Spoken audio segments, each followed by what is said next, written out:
Olá, sejam bem-vindos ao podcast da Verô. Eu sou Verô e hoje eu sou a sua anfitriã num bate-papo que está arrasador.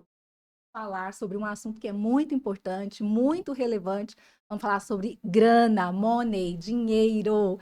Vamos falar sobre educação financeira, a necessidade de nos organizarmos financeiramente. Vamos falar um pouquinho sobre a necessidade de planejamento de futuro, investimentos. E para fazer esse bate-papo acontecer, eu recebo aqui hoje dois especialistas do assunto, Daniel Dyer, que é consultor de investimentos e finanças pessoais, e Cleonice Silva, que é mentora de finanças e investimentos pessoais. Então, nós vamos falar um pouquinho sobre vários aspectos que permeiam toda essa temática, né? Vamos falar sobre como as escolhas que nós fazemos hoje, elas moldam o nosso futuro. Vamos falar um pouquinho sobre as estratégias para investir, para você que é iniciante, para você que está começando. Vamos passar um pouquinho também sobre a mentalidade financeira, a mentalidade da prosperidade. Enfim, o papo hoje está arrasador, hein? Cleonice, Daniel, primeiramente agradecer, né, vocês, seus colegas queridos, por terem aceito o convite, estarem aqui comigo, conosco. E eu quero começar a primeira pergunta para vocês, o seguinte, onde começa a sua história? Como a sua história te moldou, Cleonice, Daniel, para que vocês chegassem aqui nesse exato momento, sendo uma mentora de finanças, e você sendo um consultor de finanças, de investimento. Quer começar, Cleonice? Sim, quero sim. Quero começar agradecendo o convite, viu? Dizer que é uma satisfação compartilhar esse momento aqui com você, com o Daniel, amigos tão queridos, né? E falar de um tema, né, que é tão necessário e importante para a nossa população. Verô, então, minha história começou há um bom tempo, né? Eu tenho formação na área de finanças, minha formação é economia, depois fiz MBAs, especializações em mercado de capitais, investimentos, vários outros cursos. Comecei a investir muito cedo, desde meus 20 e poucos anos, mas numa época em que não se falava tanto de Sim. investimentos financeiros, né? Comecei a investir em imóveis, né?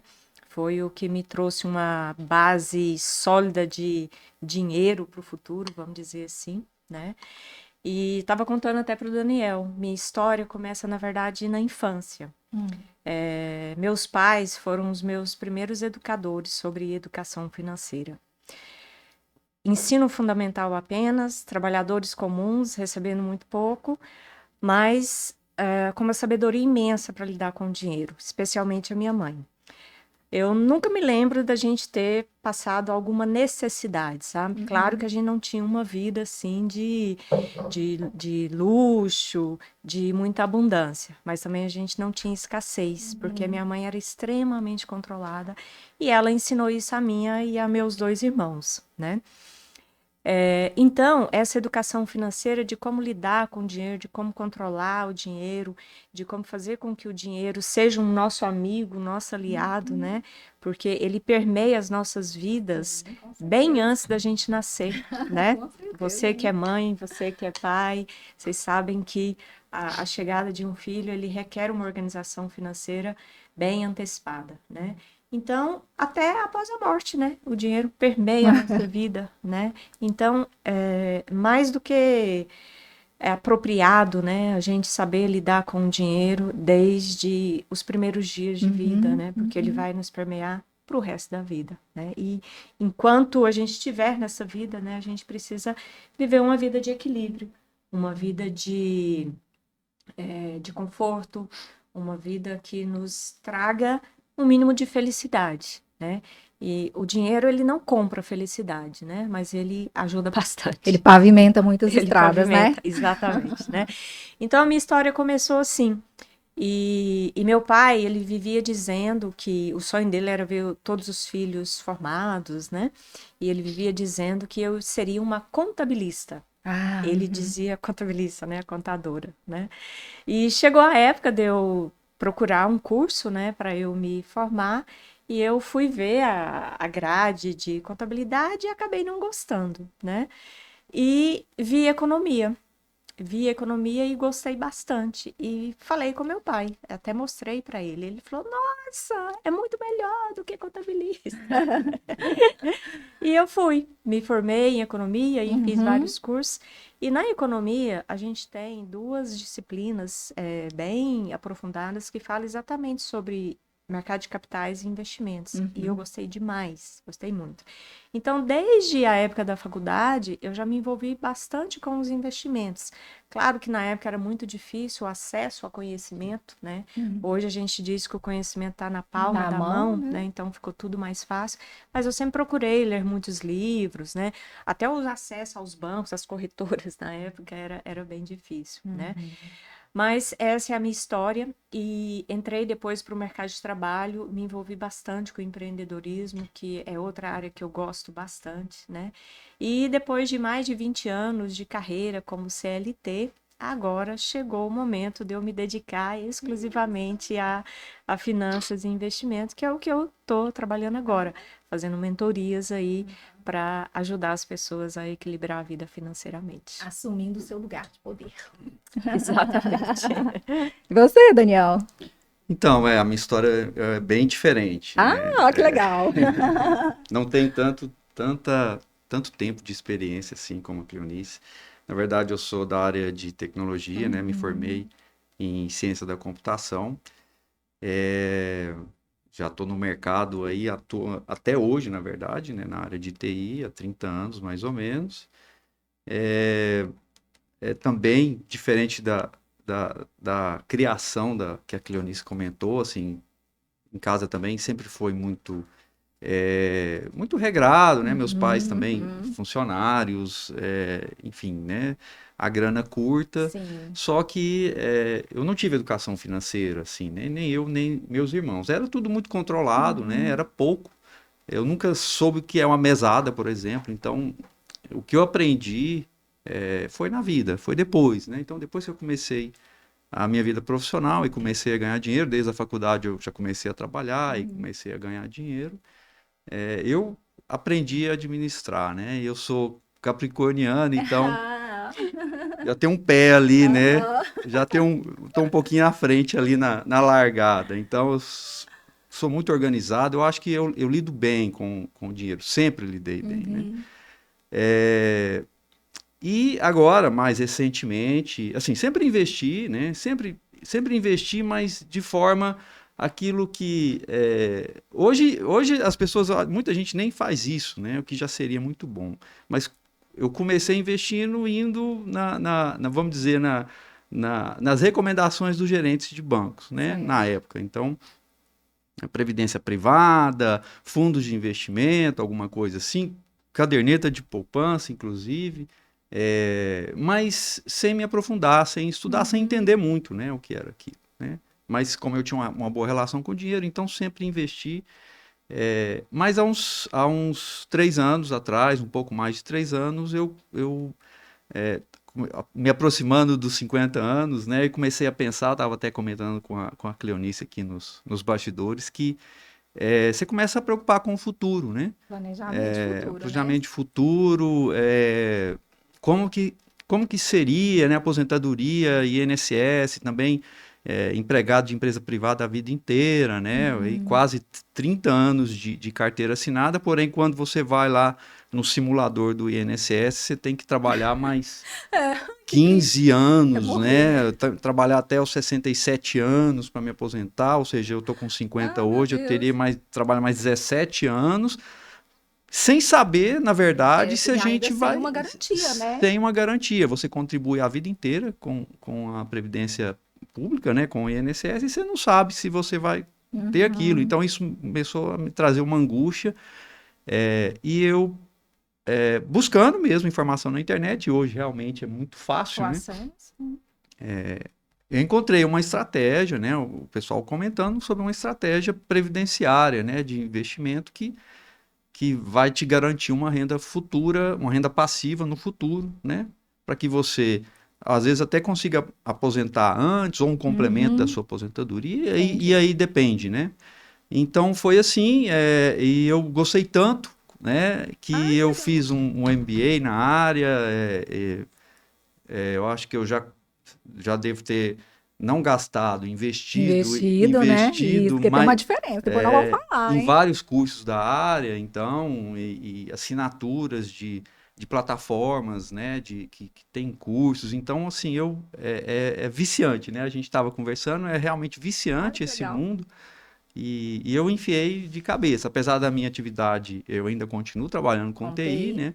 Mas eu aproveito todas as horas vagas que eu tenho, à noite, Aham. final de semana, hora do almoço, para estudar, às vezes dentro do carro, indo para o trabalho, ou voltando do trabalho, com o nosso trânsito maravilhoso, eu ponho sempre, né, alguma coisa para ouvir e fico Uhum. escutando ali o tempo todo. Então, foi assim que eu cheguei, Ah, né? que E lindo. assim, o que eu acho que o que me motiva muito é a gente ter oportunidade de ensinar as pessoas Uhum, sobre isso. isso, né? Uhum. Eu acho que esse é um papel social legal, é Propósito, um né? propósito, né? É Uhum. um propósito de vida, é a gente ajudar as pessoas, porque a gente vai ver aqui, eu acho que a gente tem algumas informações que a gente vai trazer para o pessoal aqui, que nós brasileiros, né, estamos muito aquém do que a gente Poderia. poderia estar para ter uma É. vida de conforto, né, de Uhum. qualidade no futuro. Ah, que Então, legal. foi dessa forma Dessa forma que você chegou que eu aqui. cheguei até aqui. Que bom, são as nossas histórias de vida, né? Eu também tive que ressignificar a minha relação com o dinheiro, sabe? Mas é a história que vai ficar para uma outra hora. Mas gostei da analogia ali dos signos dele falar, que é capricorniano, então já tem um pé lá no controle, né? Eu sou taurina, taurina tem um pouco de complacência, né? Adora dinheiro, adora investir, mas adora gastar também, sabe? Então a Ó, gente então tem que, deixa eu falar então do a meu. gente tem que estar atento à questão da complacência e nos gastos Isso. também, né? O tal do eu mereço, Sim. merece sim, mas a gente precisa avaliar, né? Sim, sim. Então, meu signo é Libra. Ah, vamos lá, adoro. E para o libriano, a premissa é o equilíbrio, né? Então, Aham. isso ajuda bastante. Oh, Então, gostei. Um que equilibra, um que controla direitinho, um que gasta. Mas eu não sou libriano, mas equilíbrio Ah, equilíbrio é tudo, é né, a é a gente? palavra, palavra. é uma das palavras que, Aham. sei lá, ela rege o meu caminhar nessa vida, Ah, sabe? e tem Equilíbrio que em ser, tudo. nem Equilíbrio em tudo, tudo né? na vida. Sim. Né? Ah, que bom, parabéns pelas histórias de vocês. Ó, quero começar com uma informação aqui de uma pesquisa realizada pela Ambima, chamada Raio-X do Investidor Brasileiro. E lá ele traz os seguintes dados aqui em relação ao cenário atual, que são dados bem importantes. Então ele diz assim, importantes e preocupantes. Vamos avaliar isso aqui. Ele diz: 63% da população brasileira não investem, ou seja, só 37% investindo, né? 52% da população não guarda dinheiro de forma alguma. Olha só, esse eu achei assim o mais preocupante. E o principal fator aqui é a falta de condição financeira. E aí a gente vai entender se é a falta da condição mesmo ou se é a falta da educação que leva à falta da condição, né? Um outro dado aqui também que é preocupante, que é 58% da população ainda não começou a pensar numa reserva para futuro, mas pretende começar. E o mais preocupante é 23% da população brasileira não começou nem pretende começar. De um lado, a gente tem esse cenário que a gente já vai falar, bem desafiador, né? Por outro lado, tem um outro dado aqui de uma pesquisa que foi feita pela XP Investimento e ela trouxe uma informação assim muito positiva. A pesquisa apontou uma mudança de comportamento do brasileiro, onde 90% da população entrevistada admitiu ter a necessidade de educação financeira. Então, a gente já tem, e 90% é um número significativo, né? Já tem uma mudança de comportamento aí bem legal. Mas essa mesma pesquisa também mostra que, por outro lado, existem muitas pessoas que acreditam que uma consultoria financeira, uma consultoria de investimento, ela é só para quem tem muito dinheiro. E na verdade não é, né? Na verdade, ela é uma ferramenta para ajudar a elevar o nosso nível aí de relação com o dinheiro, né? E aí, assim, existe mesmo essa mística das pessoas acharem que vocês que são mais experientes, conversam com as pessoas, analisam o mercado. Existe mesmo essa mística do isso não é para mim, eu tenho pouco dinheiro, então não vou investir, já vou gastar mesmo. Ou eu tenho, mas não é para mim. Existe, vocês percebem isso? Daniel, percebe? Sim, na verdade, assim, as pessoas que eu tenho conversado, a gente não sabe, na verdade, né? Se usa como talvez uma desculpa, né? Ah, Uhum. não, eu não tenho, é pouco, e enfim, né? Ah, é muito pouco, eu não tenho condições de investir. Não, ou eu vou esperar um outro momento, que eu vou estar melhor, eu preciso me organizar, e isso nunca vem, né? Será que isso não é uma E autossabotagem? eu queria demonstrar uma coisa para vocês Sim, fica à aqui, vontade. rapidinho, Não, fica à vontade. que é uma calculadora financeira, né? Só para a gente ter noção aqui de números. Uma pessoa que investe, vamos colocar aqui, a pessoa fala, não tenho, ganho Uhum. pouco, tenho família, tenho filhos, escola dos filhos, enfim, não sobra nada, é sempre assim, né? Sim. Não sobra, tá faltando, tá. Se a pessoa investir R$ 100 100 por reais. R$ 100 por 35 anos, que é o tempo que se contribui Sim, com o para INSS uma para se para aposentar, aposentadoria, né? com a taxa de juros aí de 8% ao ano, que é uma taxa Relativamente baixa ainda, baixa, né? né? A Uhum. Selic hoje está em 10, 10, 10,5, né? 10,5. Qualquer CDB, qualquer investimento paga isso anualmente, né? Então, vou colocar 8%. Essa pessoa teria, no final dos 35 anos, R$ 214 mil acumulados, né?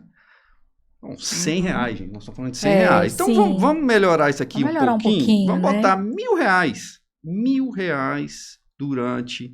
Que é a contribuição, próximo da contribuição máxima do INSS, né? Aham. Se ao invés de pagar o INSS a gente pudesse Né? Investir, investir, né? pelos mesmos 35 anos, 2.142.000, Uhum. né? 35 anos, investindo R$ 1.000 todos os meses. 2 milhões, né? Quando você imagina que você vai juntar 2 milhões? É.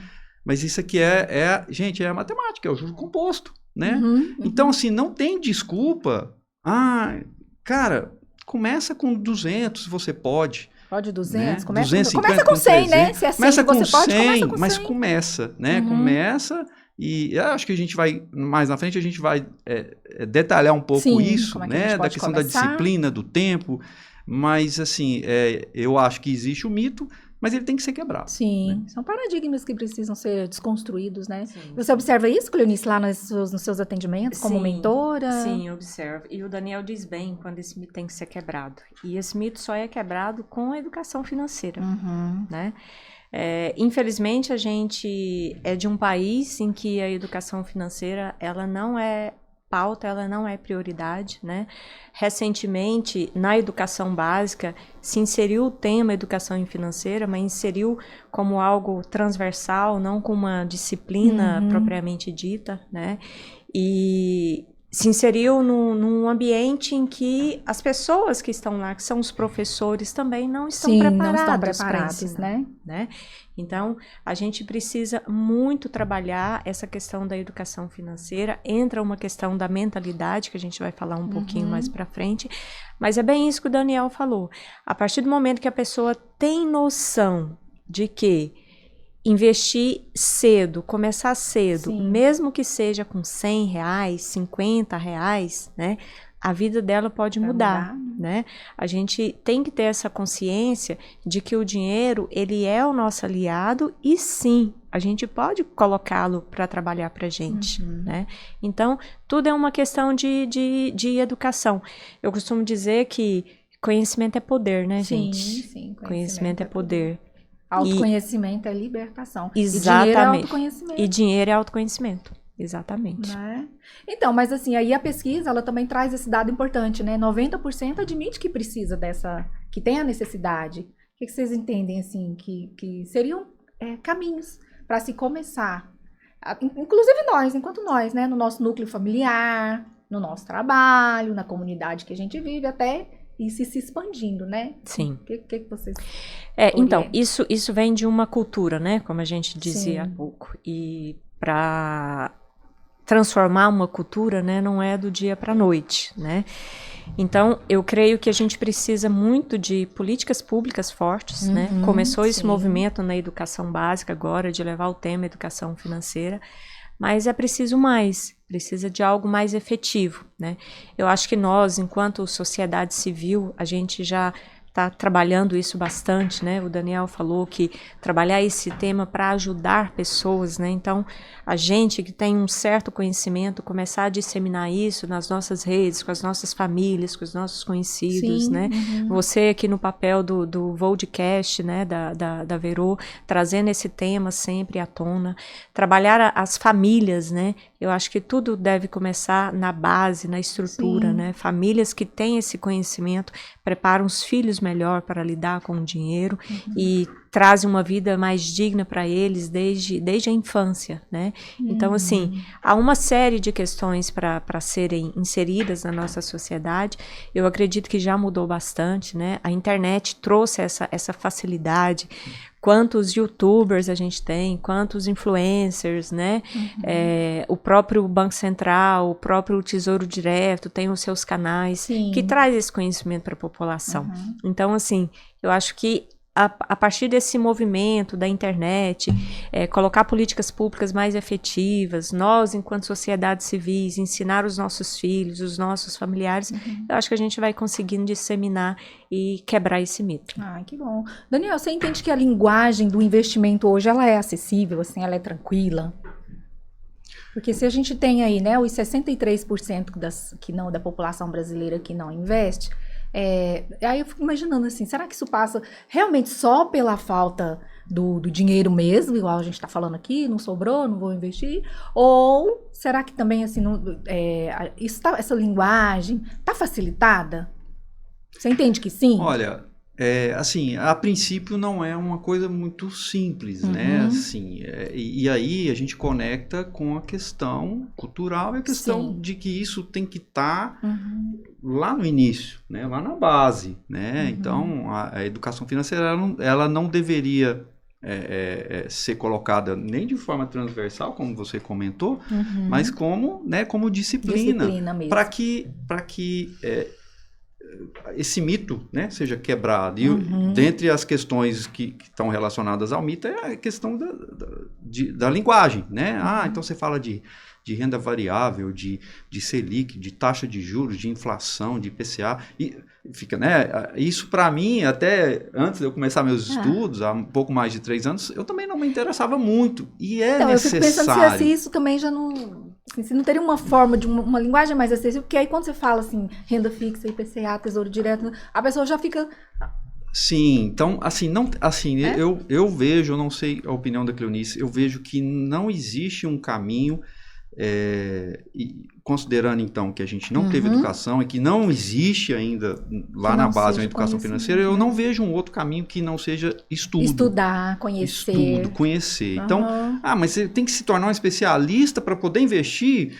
Não necessariamente, mas existe um mínimo ali. Né? E assim, existem os trabalhos de consultoria, né, de mentoria, existem os bancos, os bancões ainda tem lá os gerentes que apoiam, mas nem sempre, né, e assim, eu não vou falar que é regra, né, mas nem sempre o gerente de banco ou o assessor de também banco, ele às vezes ele tem outros interesses que às vezes uma comissão, alguma coisa assim, né. Então, é por isso que a gente tem que conhecer, pelo menos para saber argumentar com a pessoa que está cuidando, que está te ajudando a investir, né? Para que isso não fique tão na mão de uma pessoa e você também, né? É o equilíbrio que a gente estava comentando aqui, né? Eu queria só trazer um dado aqui em relação à questão cultural, né? Brasil, Estados Unidos, uma pesquisa de 2022, se eu não me engano, 56% da população investe na bolsa, em renda variável. Né? Olha só. Aqui no Brasil, pela pesquisa, né, bem recente da Ambima, se eu não me engano, 2%. 2% da população é que investe. Investe em renda variável, né, na bolsa. Mas isso tem melhorado, né? Assim, eu tenho alguns números assim, me falham a memória aqui um pouquinho, mas se eu não me engano, em 2020, os investidores em fundos imobiliários, se eu não me engano, era em torno de 80 mil investidores no Brasil inteiro.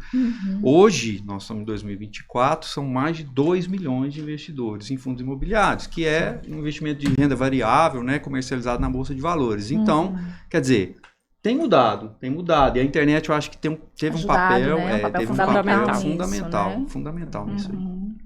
Cleonice, você como mentora de finanças pessoais, como é que você trabalha com um cliente que te busca, que está numa situação já, né, assim, que eu preciso mesmo desse apoio, dessa orientação, como é que você inicia esse trabalho para despertar na pessoa a questão da mentalidade financeira? A gente falava aqui, pouco antes de começar, né, sobre a gente ter uma mentalidade da prosperidade, né, e a prosperidade não é só o dinheiro, mas o dinheiro, ele também está abarcado aqui, né? Pelo fato de crescer, de aumentar, de prosperar, de te gerar outras possibilidades, né? Sim. Em contrapartida com aquela mentalidade da escassez. E aí, até falava, né?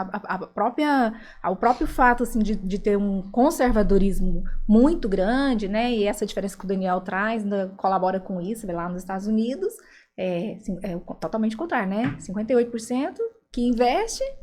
E aí, assim, a gente sair dessa mentalidade da escassez. Então, eu não quero perder, eu não quero nem correr o risco de perder o pouco que eu tenho.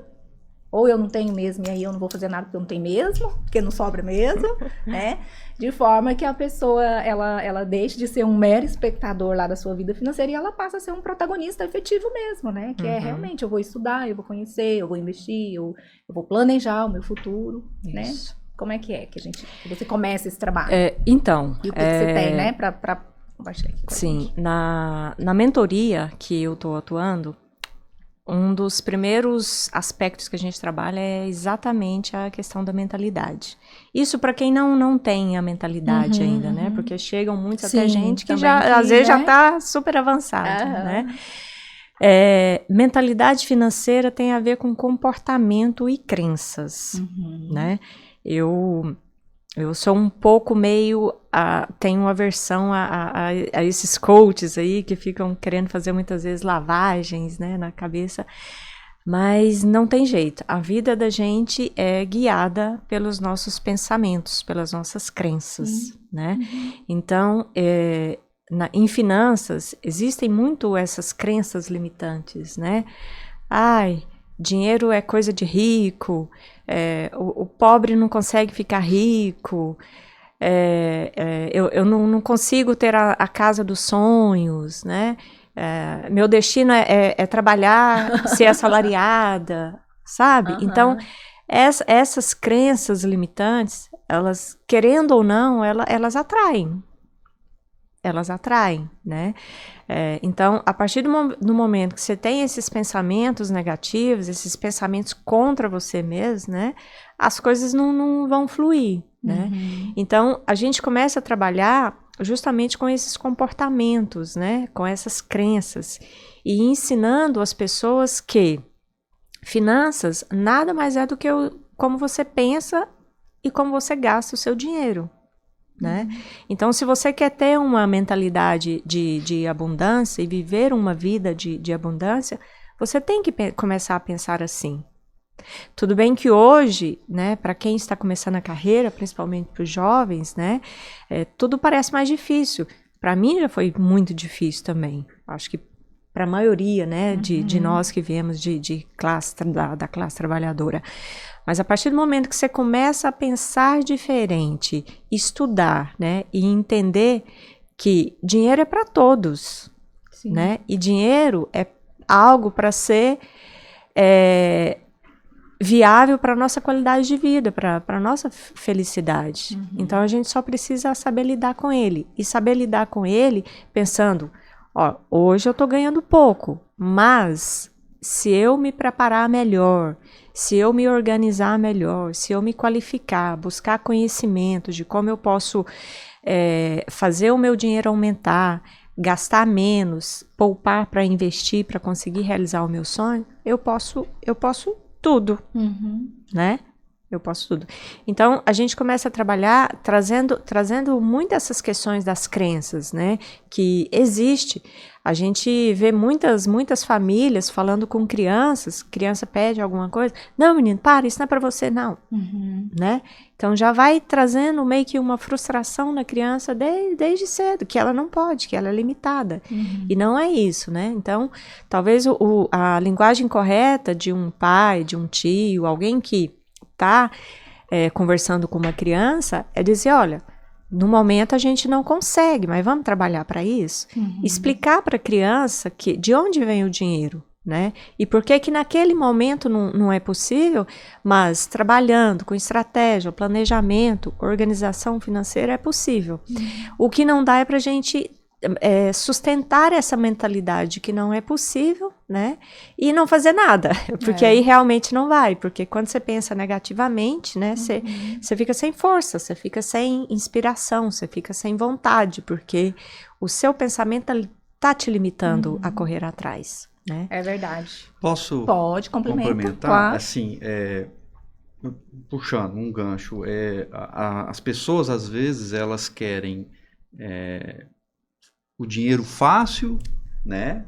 Eu quero... Não, né? Porque hoje tem muito... E como tem muita informação aí, fique rico, como conquistar seu primeiro milhão, não sei o que e tal. Aí, como é que eu ganho esse 1 milhão, né? Então, daqui 3 anos eu quero ter 1 milhão. E não é assim, né? E outra, leva tempo, leva planejamento e outra coisa, né? As pessoas não querem se sacrificar. Isso, né? Então, é preciso, né, abrir mão de uma gratificação, de uma coisa no presente para que você...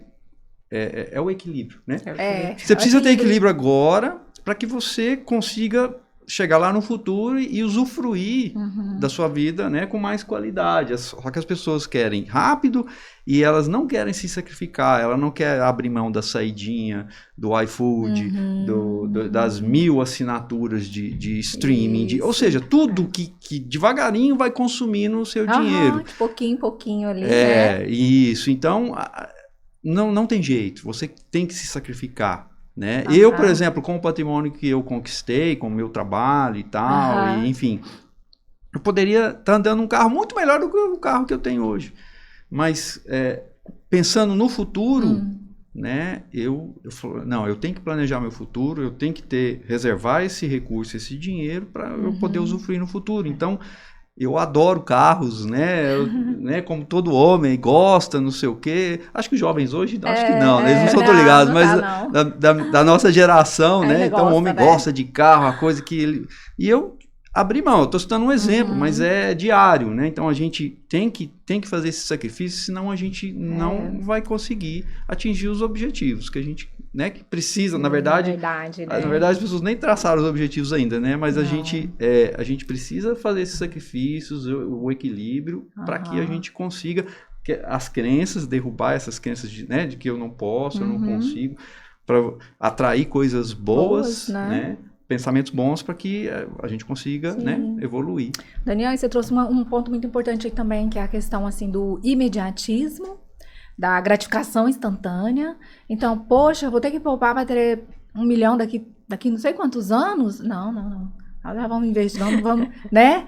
E exatamente isso, assim, eu não acho até que, assim, não seja uma questão do sacrifício em si, mas é realmente, olha só, eu tô abrindo mão de escolhas. São escolhas, exatamente, são escolhas, né? A gente falou lá no início da abertura, escolhas que moldam o nosso futuro. E aí, como tá muito forte essa questão da cultura do imediatismo, e da gratificação imediata, né? As pessoas não sei, assim, sabe? Parece que gera mesmo ali uma barreira, né? Sim. E aliada à questão da crença que você está trazendo. Você estava falando e eu estava me vendo aqui, porque eu até na semana retrasada entrevistei uma gerente de mercado financeiro. E a gente fala, e ela atua muito nessa parte das crenças, né? E a gente conversando, e eu falando para ela, olha, eu precisei ressignificar minha relação com o dinheiro, porque desde muito cedo eu tenho um lado espiritual muito forte. Eu vivo ativamente a espiritualidade na minha vida.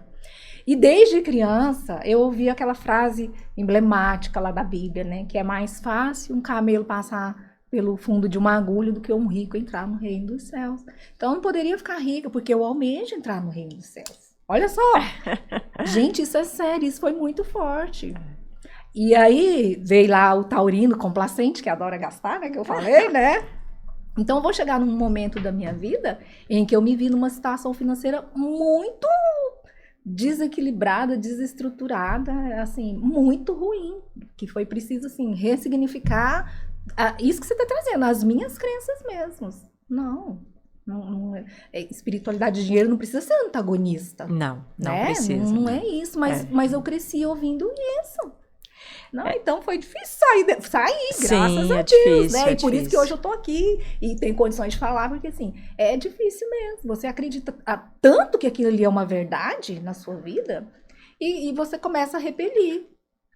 Entende? Então, e ainda junta isso, que as pessoas, elas querem a coisa imediata, aí não quer abrir mão. Complementando, Verô, vai muito do que a gente interpreta, né? Essa passagem da Bíblia, por exemplo, né?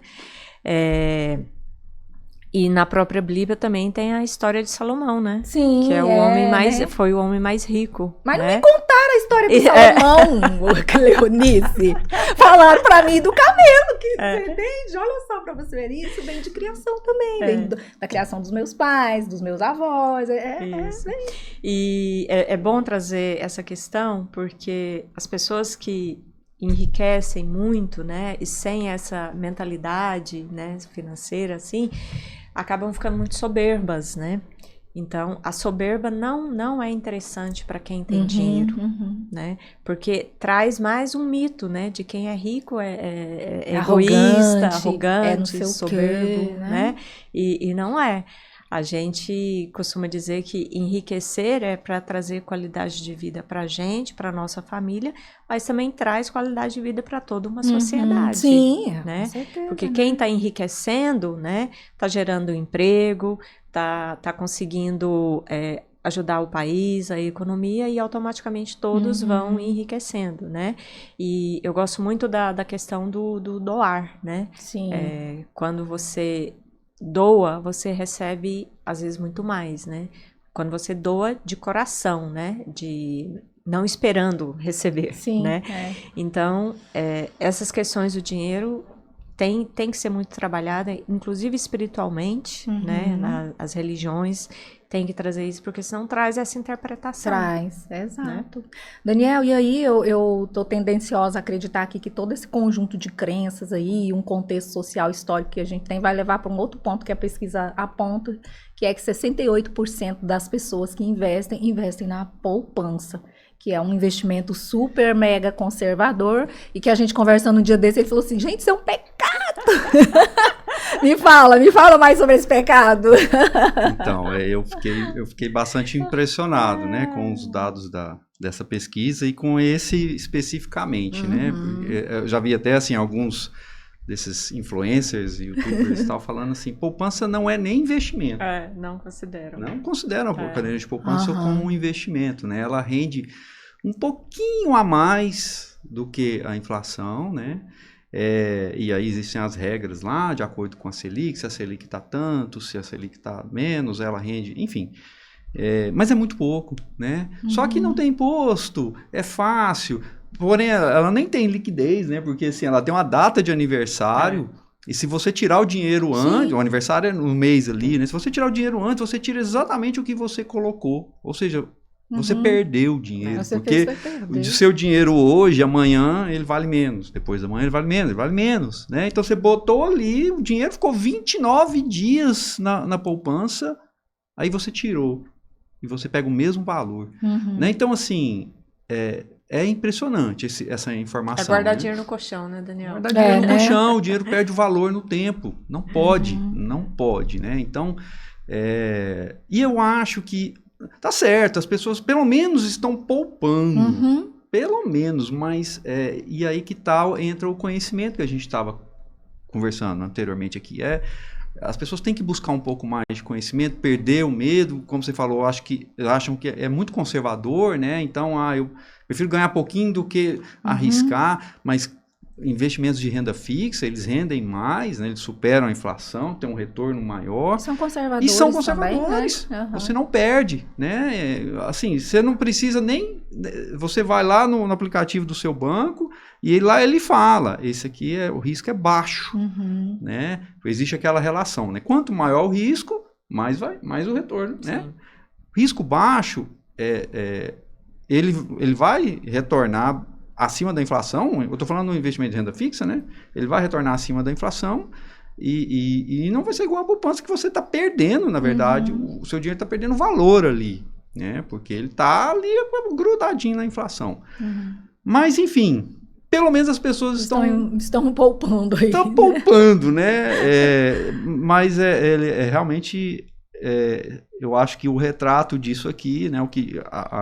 A conclusão é que a gente realmente tem que investir em educação financeira lá na base e temos que dar um jeito, né, de propagar esse conhecimento que a gente tem para que as pessoas percam esse medo. Porque tem um paradigma grande aí para ser desconstruído, né?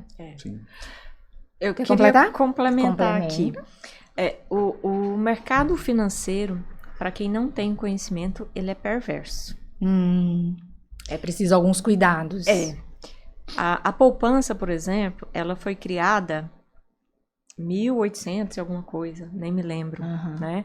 Com o objetivo da população saber onde guardar o dinheiro, né? Só que uma estratégia muito mais voltada para o governo arrecadar dinheiro, né, para os investimentos. A poupança é quem financia os projetos de habitação no país, né? Do que efetivamente para o investidor, que não é nem investidor, né, Daniel? Poupança não é nem investidor, né? Então, quando o Daniel falava que começou a investir com os bancos, né, eu diria assim, para quem não tem conhecimento, é a pior roubada, investir naquilo que o seu gerente de banco te orienta. Por quê? Porque ele tem meta, ele tem os produtos próprios dele, né? Então, isso para ele é muito natural e tá tudo certo, né? Cada um com o seu business, cada um com o seu negócio, né? Ele tem que ter a meta dele, tem que cumprir e tal. Mas pra gente, né, que tem um dinheiro muito suado, muito difícil de ganhar, a gente tem que buscar esse conhecimento, né? E não entrar na onda do gerente de banco. Precisa ter um certo cuidado aí, né, nas escolhas. Então, fechando aqui com o Daniel, é conhecimento, não tem como. Quem conhece jamais vai investir na poupança. Poder. Esse é o conhecimento. Né? Esse é o poder, conhecimento. Daniel, e aí para quem está iniciando, né? Assim como eu, tem um dinheirinho, quer iniciar aqui agora, de forma bem modesta, o que é que você sugere? É possível se falar assim num passo a passo? Quais os primeiros passos que a gente deve adotar? Tem essa questão que a Cleonice está colocando, né? De ponderar, de ver direitinho, né? Qual que é a carteira, assim... Eu resolvi assistir o podcast, fiquei interessada, agora eu tenho um dinheiro lá na poupança, descobri que eu não sou investidora, agora eu quero virar uma investidora. Quais são os primeiros passos aí para quem está iniciando? Sim, bom, eu vou falar um pouquinho aqui, a Cleonice depois com certeza vai me ajudar. Vamos lá. Porque assim, eu acho que a primeira coisa é entender os objetivos, né? Os seus objetivos com o investimento. É lógico, a gente está falando aqui, precisamos investir, precisamos ter a cultura, mudar a cultura, poupar, enfim, né? Mas quando você decide investir, né, você tem que ter alguns objetivos. Por exemplo, ter uma renda passiva no futuro para complementar a sua aposentadoria ou ter sua liberdade financeira. Eu não quero trabalhar mais daqui 20 anos. Né? Eu, particularmente, não tenho 20 anos, então... Você aperta o passo, Daniel. Eu tô correndo contra o tempo. Mas para quem é mais jovem, de repente a gente está falando aqui para quem é mais jovem, eu conheço muita gente e tenho conversado com muita gente que é mais jovem, aí na faixa dos 30 anos, né? Eu quero não depender de um emprego, por exemplo, com 50 anos. Sim. Então, esse seria um objetivo, né? Liberdade financeira. Ou eu quero investir para comprar uma casa, para comprar um carro, enfim. A primeira coisa é entender alguns objetivos, eu acho, sabe? Porque isso impacta no tipo de investimento que você vai escolher, né? Então, a gente tem alguns fatores. A pessoa que tem um perfil mais conservador, talvez a gente vai concentrar um pouco mais de investimentos em renda fixa, né? Que tem um retorno garantido. Não, eu não tenho... Eu quero arriscar, eu quero ter um retorno talvez maior, então vou colocar um pouco de renda variável. Mas eu preciso não sei, a curto prazo, eu estou querendo trocar de carro daqui 3, 4 anos, então tem que ter mais liquidez, é uma coisa um pouco mais conservadora. Certo. Eu quero constituir uma reserva de emergência, que é super importante, né? Todo mundo tem que ter uma reserva de emergência, né? Que a gente calcula aí em torno, sei lá, 6 meses aí do seu custo básico ali para você sobreviver, né? Você ter isso num investimento de alta liquidez ali, um CDB, alguma coisa assim. Então, tem muita coisa, tá vendo? Assim, cada pessoa, ela vai, né? Ela vai ter alguns objetivos diferentes. Mas eu diria que os primeiros passos são esses. Definir os objetivos, o que você quer, né? E aí, depois, a gente tem que montar uma carteira baseado nesses objetivos, montar uma carteira. A gente fala muito de diversificação. Sim, importante, né? Isso, não colocar todos os ovos numa cesta só, certo, né? O ditado fala. Então, uma carteira diversificada, eu gosto da renda variável, eu acho que para mim eu já me sinto confortável com a renda variável, então ter ali alguns investimentos em ações, em fundos imobiliários, por exemplo. E aquela sensação que você olha, hoje eu tô rico. Amanhã você olha, hoje eu tô pobre, meu Deus do céu, cadê meu dinheiro? Mas porque que depois a gente fica rico de novo. Por que eu tô comentando da renda variável? Porque, no meu caso, mais a longo prazo. Então, eu tenho um horizonte aí de pelo menos 10 anos, né? Não te deu, assim, um medinho quando você olha lá e fala, cadê o dinheiro? Não, e realmente oscila, e assim... Oscila em segundos, né? Cada segundo. Em segundos, e assim... eu tenho investimentos, eu tenho ações, por exemplo, que eu comprei há um pouco mais de 2 anos, que eu tenho prejuízo de 20%. É como se você investisse 10 mil reais, né, e tivesse 20% a menos ali. Você olha o saldo e fala, caramba, né? Mas eu me acostumei. Porque como a gente quer gerar renda passiva, então... eu não tenho muito foco no patrimônio, porque eu sei que, no caso de ações, por exemplo, que pagam proventos, dividendos, né? É a quantidade de ações que você tem que vai trazer esse retorno, né? E, por enquanto, eu vou reinvestindo, né? Quando eu reinvisto, eu vou fazendo essa bola de neve crescer, os juros compostos vão trabalhando em cima disso. Ou seja, né, você vai acumulando. No final das contas, assim, historicamente, se você avaliar índices da Bolsa, por exemplo, o Ibovespa, que é o índice das ações brasileiras, sempre ganha.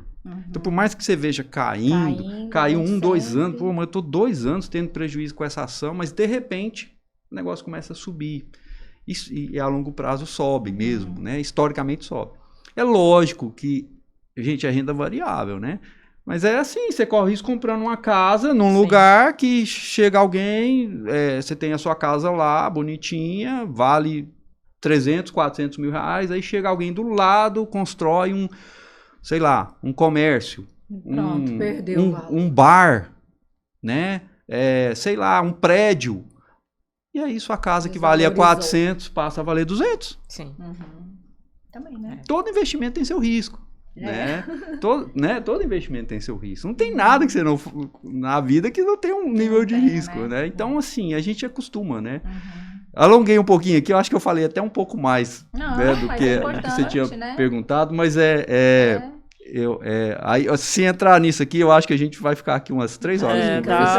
Um dia todo de podcast. Eu quero que você complemente uma fala que o Daniel teve aqui, eu acho que é muito importante a questão da reserva de emergência, né?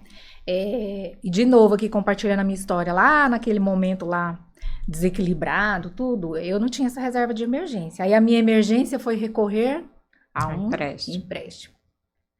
Aí veio, aí sabe, e aí junto que você tá na situação, você vai atraindo mais, acontece imprevisto, outro empréstimo.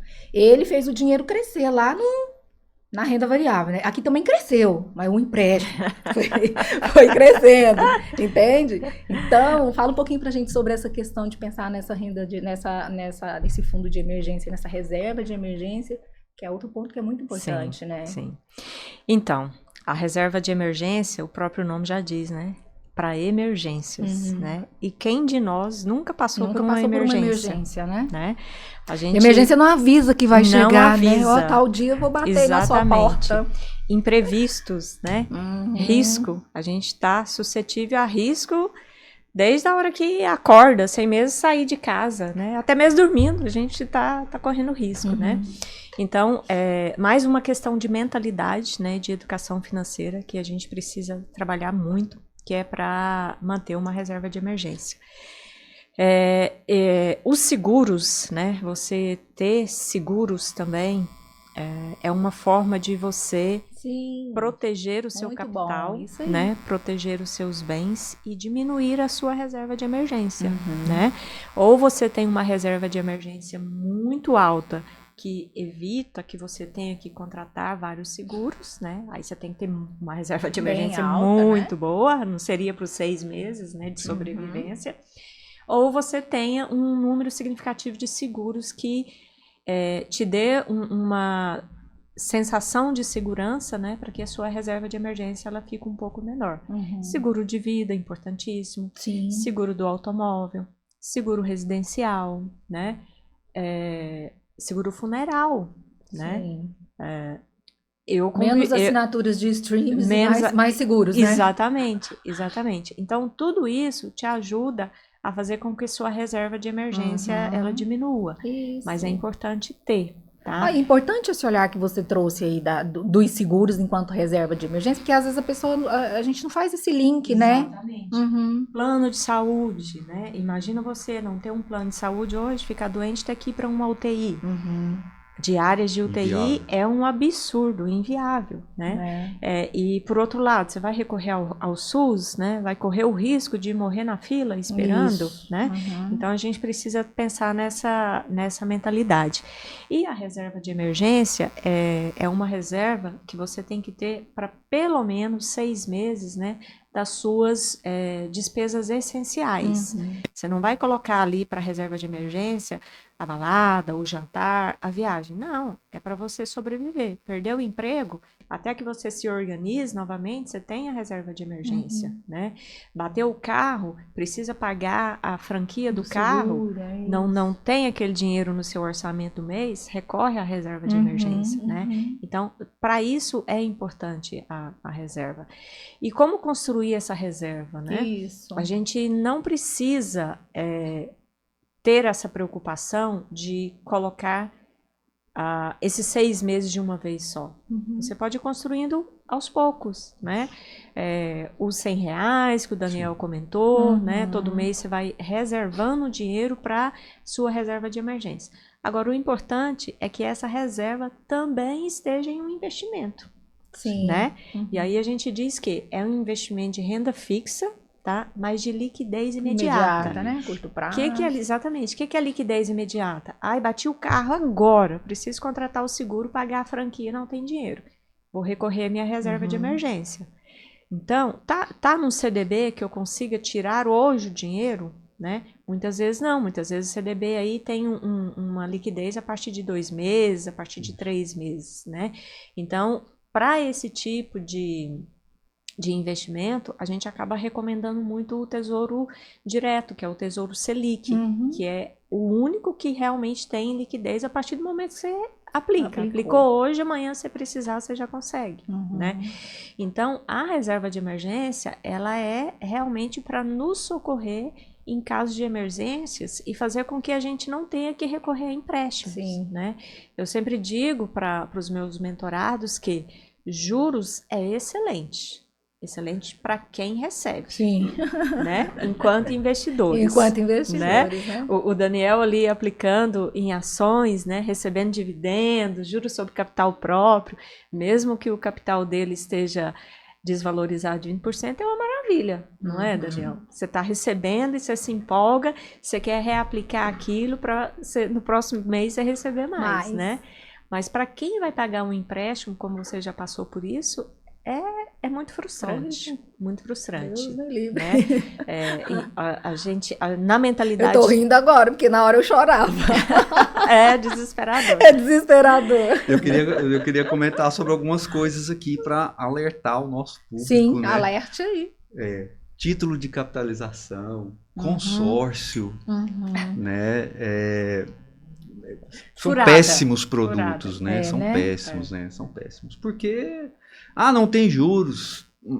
Tá embutido ali. Tá embutido. Tem taxas de administração, né? Que são altas. Um título de capitalização é assim, você vai concorrer a prêmio... Excelente para o banco, né, Daniel? Ótimo para o banco. Então... Não, de novo, ponderar, né? Cuidado com isso. E o gerente ele vai tentar te vender isso. Muitas das vezes você não tem jeito, você vai financiar uma casa, por exemplo, né?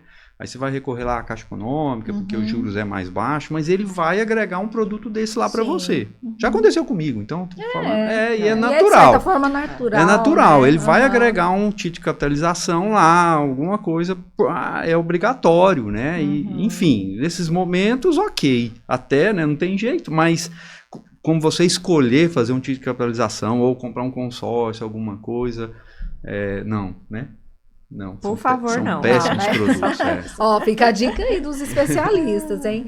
Daniel, e é possível, já pegando o gancho disso que você está falando, é possível a gente falar em alguns indicadores chaves que a gente precisa estar atento e acompanhando quando a gente se decide por um investimento?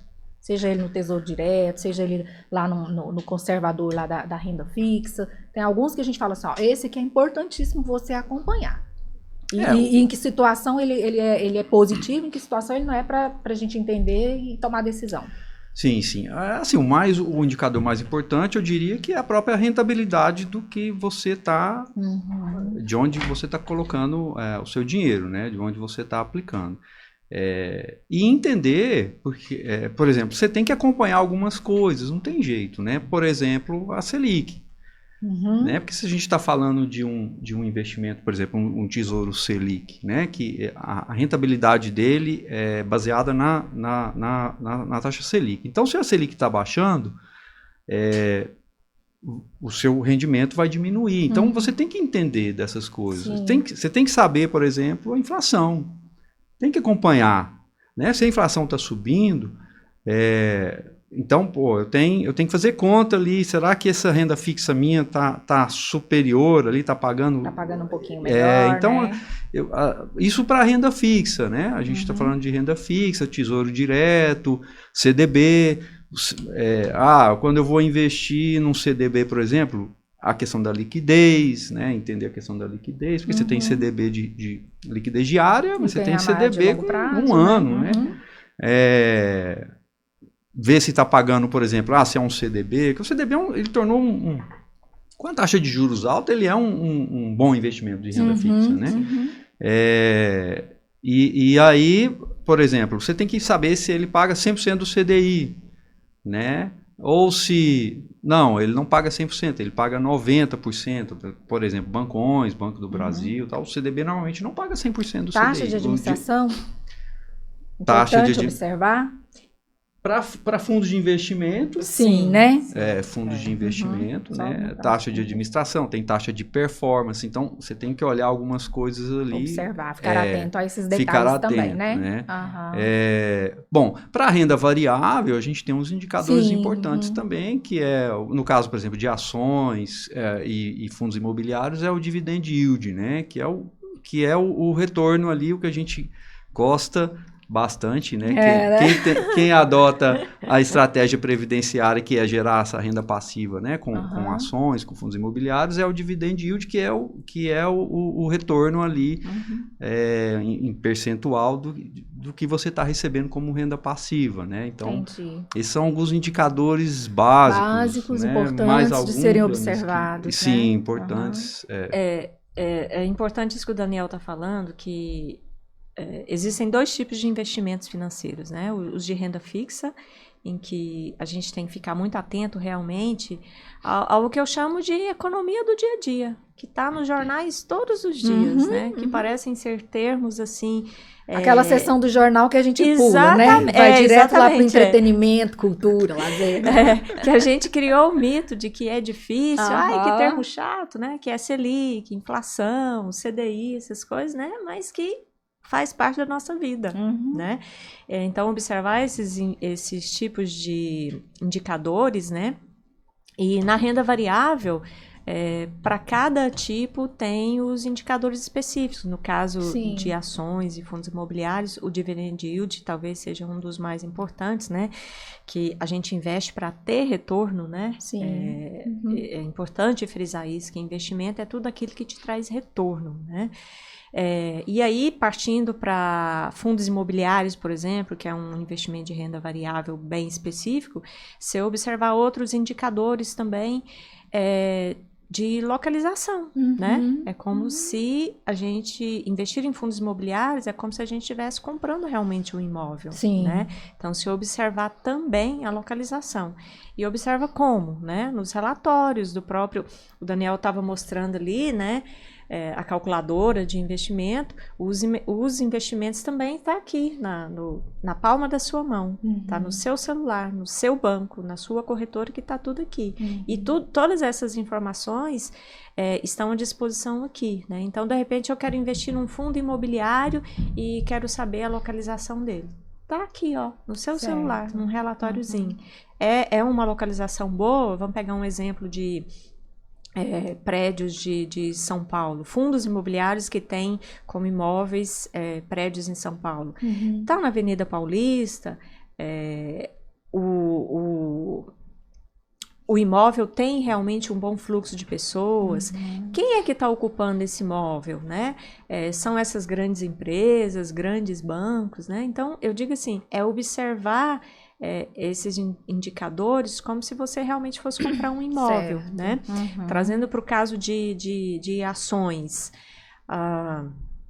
Eu gosto muito da abordagem do Luiz Barsi Filho, né? Que a gente chama aqui no Brasil do rei dos dividendos. Né? Perfeito. Ótimo. Vamos deixar aqui. Ele traz muito uma análise de que ele não está investindo em ações, né? Ele não investe na bolsa. Ele está investindo na empresa, né? Então, eu sempre digo também, vai comprar uma ação, a gente costuma ir muito pelo que os outros falam, né, Daniel? Infelizmente, a gente... Eu cometi esse erro no início. Né? A gente não busca conhecimento e acaba ouvindo muito as pessoas. Então, assim, o Barsi, ele fala, eu não invisto em ações, eu invisto em empresa. Então, analisar a empresa, Muda né? o mindset. Muda o mindset. Analisar a empresa. Se você fosse ser sócio dessa empresa, e quando você compra uma ação, você está sendo sócio, né? Realmente, você seria dessa empresa, né? A empresa que está envolvida em escândalo, né? A empresa que tem uma margem muito baixa, que está muito endividada, né? Analisar esse tipo de indicador. Nossa, que bom. Meninos, queridos, a nossa entrevista está chegando ao fim, mas eu já fiquei tão triste. Mesmo, porque esse assunto é empolgante, eu gosto, é um assunto que eu gosto de falar, né? E assim, gente, faz tanta diferença, um detalhezinho, que às vezes a gente... que passa despercebido, né? Então, fico feliz que vocês se juntaram a mim no meu propósito, que é levar informação, é levar inspiração, é despertar a consciência das pessoas em todos os assuntos aí que abarcam a existência humana, né? Então, falar de dinheiro, falar de propósito, falar de mulher, a gente queria ter feito um recorte aqui sobre as mulheres, mas a gente vai ter vamos fazer um outro momento, já quero deixar o convite aqui pra gente voltar, a fazer a parte 2, a continuação aqui, né? Porque tem muito assunto importante, a gente pode fechar um escopo que acha que é importante e destrinchar aquilo ali mesmo, né? Porque, você vê, a gente falou aqui de crenças, né? E o quão é verdadeiro, né? Falamos de fazer o dinheiro crescer nos dois sentidos, no positivo e no negativo, né? O que você pode fazer, o que você não deve fazer. Então, tem muita coisa boa, ficou muita dica legal aqui para você. Então, já peço que você compartilhe esse vídeo, nos siga lá nos nossos canais, nas nossas redes sociais, porque tem muito conteúdo bom para ser disseminado. E, mais uma vez, Daniel e Cleonice, agradecer a parceria, viu? Adorei o bate-papo. Tem muita coisa ainda pra gente falar. Vamos pensar em mais projetos juntos aí pra gente falar desse tema que é como a Cleonice falou, né? E eu acho que assim, a gente começa com cada um de nós. Então a gente fala assim, o brasileiro não tem educação financeira. Tá, e o que você está fazendo para contribuir com a educação financeira? Claro que nós não vamos conseguir abarcar uma nação inteira, mas e com quem está ali do nosso lado? O que a gente está fazendo, né? Então esse aqui é um momento que eu acho que a gente já começa a dar passos e já fica o convite aqui para a gente voltar a se falar. Tá bom? Perfeito, muito obrigada, Verô, obrigada pelo convite. Daniel, obrigada por partilhar esse momento aqui, tá? E parabéns pelo podcast. Obrigada, Legal. gente. Também agradeço pelo convite, Verô, Cleonice aqui pela parceria e a gente estamos à disposição para continuar. Sim, né? A gente continuar. Ficaria aqui com certeza Sim, mais umas 2 ou 3 horas, detalhando tudo, né? Não, mas é bom que a gente deixa um gostinho de quero mais, tá bom? Okay. Então é isso, eu agradeço por você ter nos acompanhado até aqui. Um beijo na alma.